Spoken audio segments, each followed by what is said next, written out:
everyone, it's Miss Canova and Miss Lance. For this project, you'll need an index card, a pencil, and some sharpeners to start. On the index card, you're going to draw 2 lines. The lines can be organic, they can be geometric, they can be completely different, and it's totally whatever you'd like to do. So I started with something a little bit more jagged, and then I went towards a little bit more organic. Now with a pair of scissors, once that's done, I'm going to start to cut out my shape. So you could also totally, if you'd like, use your hands and tear the paper if you want a more jagged edge. But I like the scissors. And don't throw away your scraps because they can be used as shapes as well. So see that scrap underneath what I'm cutting right now? Those can all be used for what we're going to do next.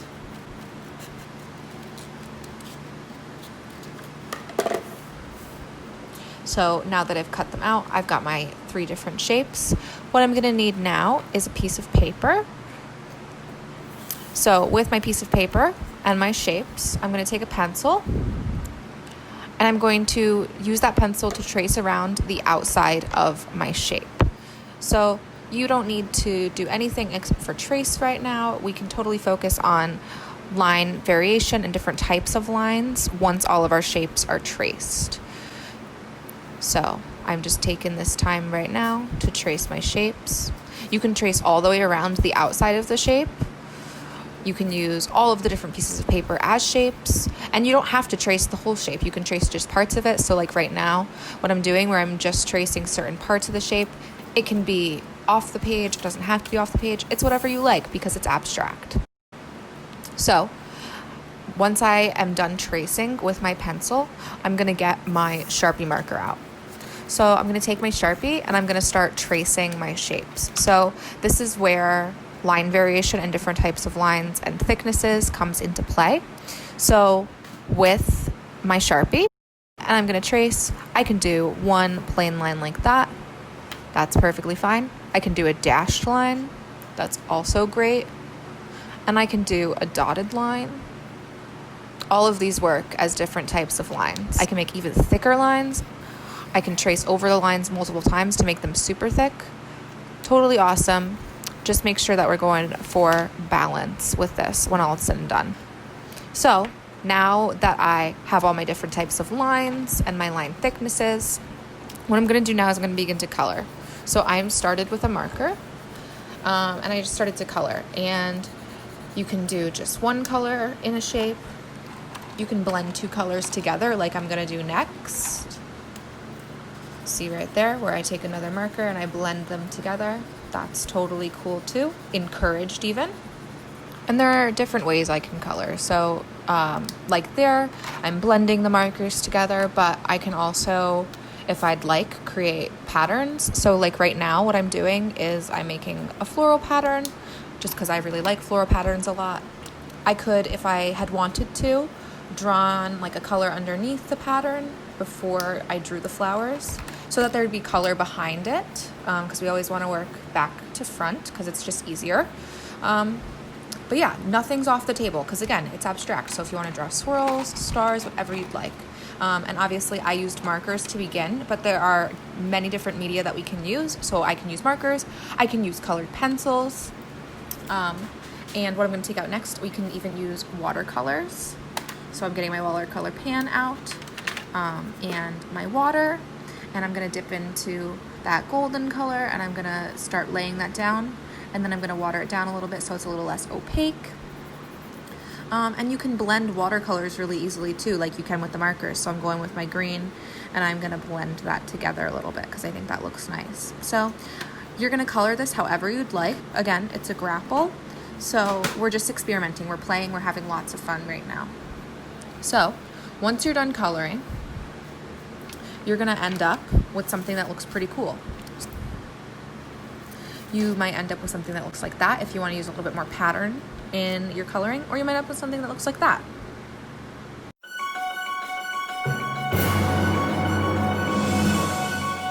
To click on the link that'll bring you to the Flipgrid, it'll be Unit 1 Peer Critique. Hey, Miss Lance. So I I followed the directions and I traced the lines. Awesome. Just like you told me. And Yeah. I lost one of my pieces. That's okay. And I couldn't find my scissors. So I tore the paper instead. But it still has different shapes, so I think it'll work. Yeah, I think it works too. I think that works great. Can I see your shapes? Yeah, so I use scissors and I drew my 2 lines Oh, and then I wow. cut out my shapes. It's much neater than scissors. It is a lot neater with scissors, but it doesn't have to be neat because it's abstract. That's true. So when I traced my shapes all over the paper, Yep. I tried to do as many variety of black lines as possible, and then I Awesome. colored it in. Nice. And some of it I put patterns, and some of it I painted. Yep. And some of it I overlapped and put like little extra thick lines and thin lines. Tried to make it like, I don't know, as abstract as possible. Yep. Even though I started with an eye in the middle, and then I remembered that it was supposed to be abstract, so I Yep. didn't draw any other objects. Yep. I got So is that good? Yeah, I Okay. think that's great. I'll be asking for critiques anyway. Yeah, On the next absolutely. step. All right, so I did kind of the same thing. I traced my shapes and then I made sure that I had lots of different line variety with my black marker. And then I went in. Yeah, right. I went in with some marker and some colored pencils, and I started to add some color, and I also added some pattern. So yeah. Okay.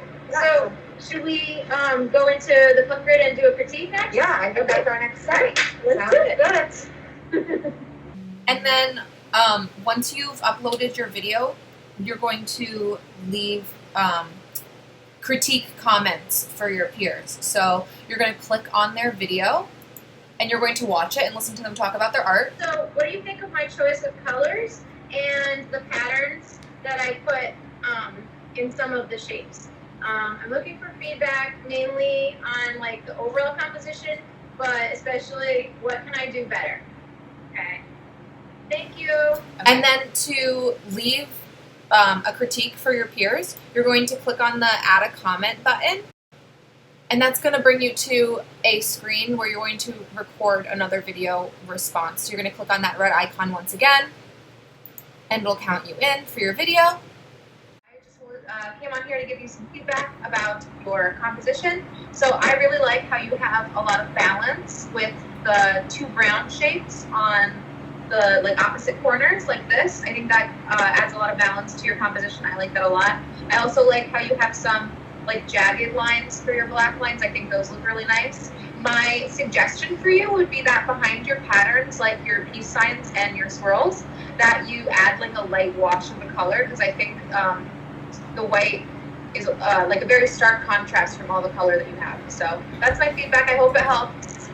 This the video, you're going to give specific and actionable feedback to your peers, such as starting with something that you like, so some positive feedback, and then something that they could work on for their final project. And if you're not really sure what to say, you can always ask a question. The answer to that question may help you with your design later down the road. And then for finishing uploading your response, it's the same as your when you uploaded your original video. You're just going to click next again. You're going to take that selfie again, title it with your name in the display name,